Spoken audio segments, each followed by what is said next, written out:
Hello po, na-diagnose po ako ng thyroid papillary carcinoma, thyroid cancer in short. Kailan lang po ako na-diagnose. So, hindi ko alam na yung the first time na meron pala akong mga sign and symptoms, noong pa pala na mga 30s ako. So, nung mga 30s ako, nagkakaroon ako ng mga irregular menstruation, naglalagas ang buhok ko nang hindi ko namamalayan, nagkakaroon ako ng mga palpitation, bigla, hanggang sa nag-abroad ako. Naranasan ko na ding nabuntis po ako at hindi nabuhay yung baby. Pero nagpapasalamat ako at nabigyan pa rin ako ng tatlong mga anak. So yung last na pagkabuntis ko, hindi ko alam kung bakit hindi nagtatagal yung pagkakabuntis ko. Kasi nagkakaroon ako ng miscarriage hanggang sa tinakbo ako sa hospital na hindi ko alam na buntis ako. At yung pala, buntis na po ako ng more than 1 month at wala pong heartbeat yung baby. So, napilitan nilang tanggalin yung aking pagkakabuntis kasi wala po talaga silang mahanap na heartbeat. So, hindi po talaga pala ako pwedeng magbuntis kapag ganon. So, hanggang sa nung nasa abroad ako, naranasan ko na magkaroon ako ng kaba sa dibdib lagi hanggang sa nagkaroon po tayo ng tinatawag na virus noon, hindi tayo pwedeng umuwi ng Pilipinas. Tapos yung amo ko pa napaka perfectionist. So lagi kong iniisip yung amo ko na lahat ng galaw ko binabantayan ako. So nagkaroon po ako ng panic attack noon. Sobrang kaba ng dibdib ko, tinakbo ko yung sarili ko sa pinakamalapit na hospital na meron kami doon sa may Singapore. So yun, nakita nila sa laboratory na wala namang problema ang aking laboratory at sinabi nila sa amo ko na wala namang palang problema. So, ang nangyari, hinayaan ko kasi akala ko wala po. So, nung umuwi ako ng Pilipinas, nagstay ako dito for good ng ilang taon na. So, dito naman ako nagkaroon ng sakit na nararamdaman.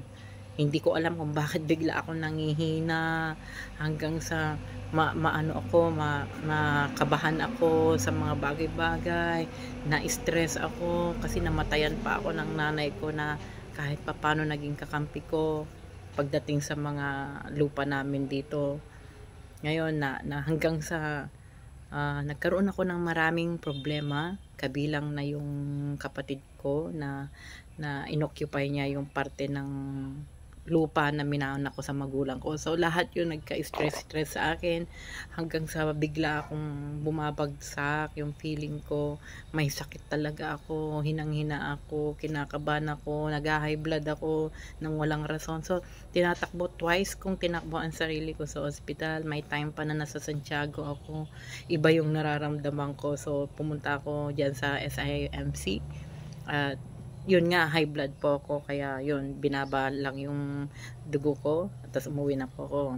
After a few days na naman, iba na naman po yung pakiramdam ko, talagang as in talagang hindi ko maintindihan yung nararamdaman ko, yung mabigat ang dibdib ko, nahihirapan akong huminga, nahihilo po ako nang hindi ko alam kung anong rason. Sabi ko, nagpagawa ako ng salamin ko para maging okay lang siguro yung aking pakiramdam hanggang sa dumating yung time na talagang nangihina ako, hindi ko alam ang gagawin ko. So sabi ko sa kasama ko ay sa driver namin kung po pwede akong ihatid sa ospital at feeling ko parang aatakihin ako. So nasa sasakyan pa lang ako, kinakalma ko yung sarili, pinipili kong kalmahin yung sarili ko, binawala ko, nahihilo ko, hindi ko maintindihan lahat ng paligid ko, nagiging slow motion na ako para lang wag lang akong baka bigla akong matumba ganun. So nung napumunta ako sa hospital ng Etchage dito, so mataas ang dugo ko, umabot po ng 150, 160 ganun. So kinonfine nila ako, tinignan nila kung anong dahilan at nagkakaganyan ako. Na-confine po ako at doon pa lang sa SMIC din, tumaas yung dugo ko, mabot ng 180, 170. So, sobra po ang nararamdaman kong kakaiba sa katawan ko na hindi ko maintindihan. So, ang nangyari, so lumabas ako, wala silang nakita na diagnosis sa akin, high blood pressure ko lang po. So, lumabas po ako. Pagkaraan po, pagkaraan ng 2 days again, pero araw-araw pa rin ako nararamdaman ko, may kakaiba akong nararamdaman sa sarili ko, hanggang sa sabi ko sa anak ko, anak, may kakaiba ako talagang nararamdaman sa sarili ko, may sakit ako sa loob, alam ko. So, napagdesisyonan namin magpa-general check-up ako. So, inumpisahan namin doon sa kaibigan niyang may laboratory, pinapunta po ako doon, at doon pa lang, inuna niya yung ultrasound kasi nga hindi ko nahabol yung fasting na tinatawag.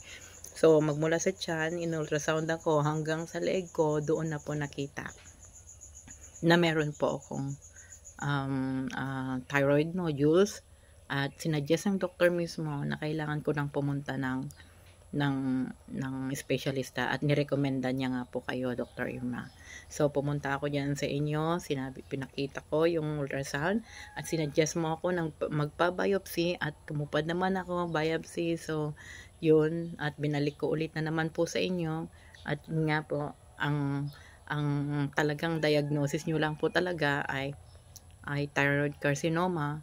I mean, hindi naman totally thyroid carcinoma pala, pero sinabi nyo sa akin na walang option dito kundi tanggalin ang aking thyroid nodules kasi suspected cancer po, or suspected cancer po siya. So, ganun po ang nangyari. Sinabi ko po sa inyo na hindi ko po afford talaga magpa-opera, na gamit po yung nandiyan po sa inyong private hospital. So, nagpa-refer po ako sa inyo na magpa-opera doon sa emergency, public emergency, so government hospital. So, pumunta ako, at doon nagpanibago ulit ako ng procedure.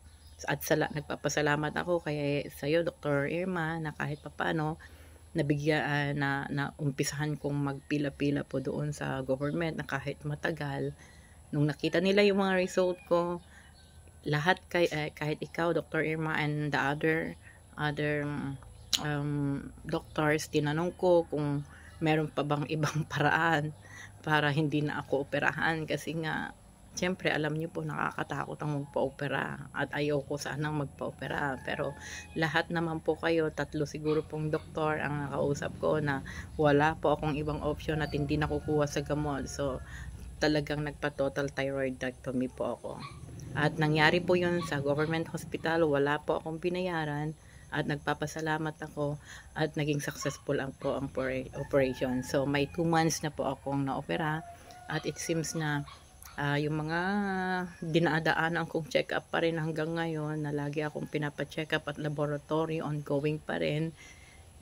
Ngayon mga siguro 5 to 6 weeks kailangan kong bumalik, para kung yung nireseta po nilang pang maintenance ko na levo, at saka mga ibang mga gamot dyan naging okay sa akin. So, ongoing pa lang po, at feeling ko naman po, naging maganda po ang pakiramdam ko nung naoperahan po ako.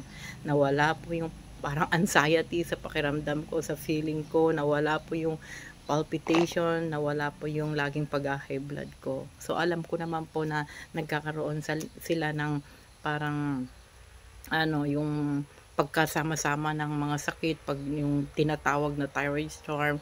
So, yun yung pinakamahirap na nangyari sa buong buhay ko. Sana sa mga nakakaranas ng ito, wala po kayong ibang pwedeng gawin kundi yung ipa-check up nyo po to, makinig sa doktor. Kung sinabing magpa-biopsy kayo. So after galing kay Dr. Irma, after a few months, siguro mga 2 months, nagpa total thyroidectomy. At na priority po nila ako agad, at nagpapasalamat ako, at agad po nila akong inoperahan sa kabila ng siguro dahil sa cancer yung nakita dun sa aking biopsy, na priority po nila akong operahan kaysa sa mga iba na hindi pa naman siguro masyadong malala. At hindi po ako nawawalan ng loob. Alam ko marami po ako naririnig na testimony ng kapwa ko mayroong cancer, thyroidectomy, na okay sila ng ilang taon na, at survive sila ng 20 years more than. So, I'm glad na kahit na na nangyari sa akin to. Hindi ko sinasabing nagpapasalamat ako dahil may cancer ako, kundi na kahit nagkaroon ako ng ganitong sakit, marami pa rin po ang positive po na naririnig ko na magiging okay po ako sa pamamagitan po ng radiation at saka mga iniinom po nating gamot. Yung iba po, nagke-chemo po sila, pero so far po, depende po ata yun sa result ng another biopsy nung tinanggal nila yung inopera sa akin. So, it depends ata kung ano yung result. Mukhang yung akin naman pong tinatawag na biopsy parang hindi naman po ata lumabas yung cancer. I hope so. Pero ngayon malalaman ko pa lang sa 22 for 6 weeks na po akong pinababantayan. So babalik na naman po ako. So naririnig ko po sa iba na kailangan nating alagaan at lagi po tayong follow up pa rin sa doktor. So gawin po natin ang nararapat sa katawan natin at patuloy po tayong maging positibo sa lahat ng bagay. Ang ginagawa ko po sa sarili ko, dahil sa may negosyo po ako na maliit, ginagawa kong libangan na lang ang negosyo ko. Maging okay lang po ako. At huwag po tayong mawala ng pag-asa, tuloy pa rin ang buhay. Kahit marami po tayong problema, marami pong nangyayari sa atin, i-enjoy na lang natin yung sarili natin at iiwas natin ang sarili natin sa stress para maging maganda ang ating buhay. I mean, yung darating na panahon, laging positive ang iniisip natin. Salamat po. Good luck po sa ating lahat.